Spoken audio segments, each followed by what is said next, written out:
Hey guys, so today's 5-minute workout is a little bit bar inspired. We're going to be using a chair for some of the moves, and then if you have a resistance loop. These moves are going to be good for anybody, but if you are expecting, like I am, they're particularly helpful because we have that chair for extra support, and we're not doing any movements where we're like getting down on the ground or anything like that. So the first move, we're going to come down to the chair. You want to make sure your resistance loop doesn't have any like crinkles or anything in it, nice and smooth and a few inches above your knee. So the first thing we're going to do is just slightly stand up out of that, off of the chair. If you need to stay seated on the chair, you can do that, but just make sure those shoulders are down and back, that booty's back, those knees are behind the toes. And the first move is you're just going to press. You're going to keep one leg stationary and you're just going to do little presses outward with that other leg.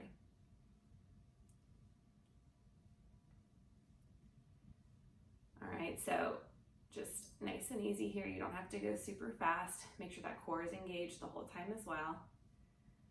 And you should feel a burn in the leg that's moving, but also in that stationary leg that is staying grounded.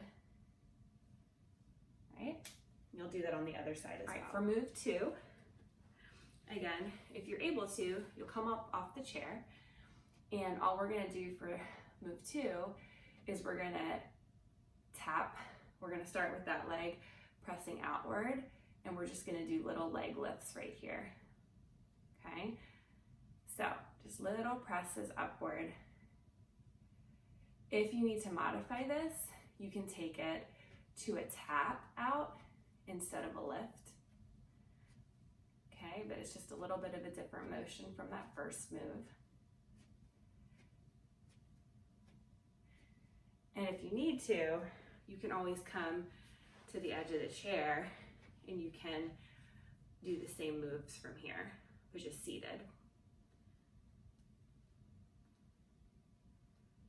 The lifts or the tap. All right, for move 3, we're gonna reposition that chair. Okay, we're gonna do some oblique crunches with a little leg lift. So if you need it, you can just have a little support on that chair. Make sure it is nice and sturdy. You're gonna have a slight bend in the leg that's closest to the chair.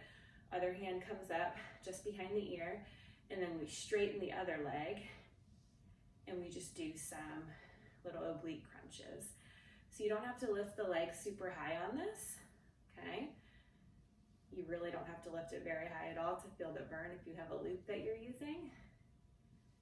Okay, but you just want to get a nice little crunch in the obliques. Make sure that chest is staying lifted. Okay, make sure that neck is staying nice and safe. We don't want to be crunching that head over to the side. All right, for move 4, we're going to do a little single leg squat with some half circles.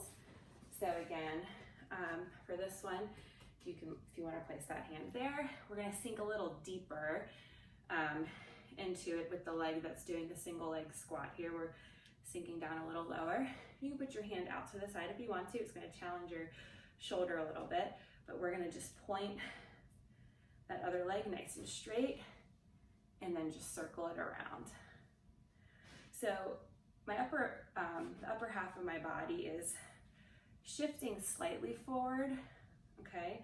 Just because I want to make sure I'm not arching at the lower back too much. So as that leg circles to the back, I have a slight hinge forward. Squeezing that booty the whole time. I'm kind of dragging my toes across, but you can keep the foot completely lifted if you want to, like that. And it won't be long before it starts to burn. All right, guys, so that's move 4. Again, you'll do that on both sides. And the last move is a little reach and crunch. So we're gonna angle the body facing more in the direction of the chair this time, okay? But again, same thing, we're sinking down, and that leg closest to the chair is gonna be that support leg, that balance leg.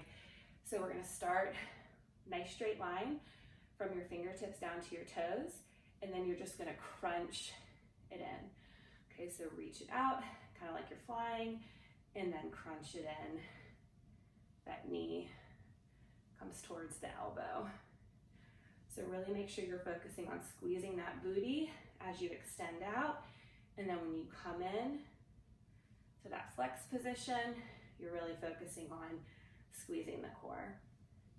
If you wanted to ramp this up a little bit, you could always put a weight in your hand, a really light weight. But again, make sure we're not arching that lower back, keeping everything nice and safe. All right, guys, so all those moves you'll do on one side and then you'll do on the other, or you can do one side then the other before you move on to the next move. But I hope you enjoy that one.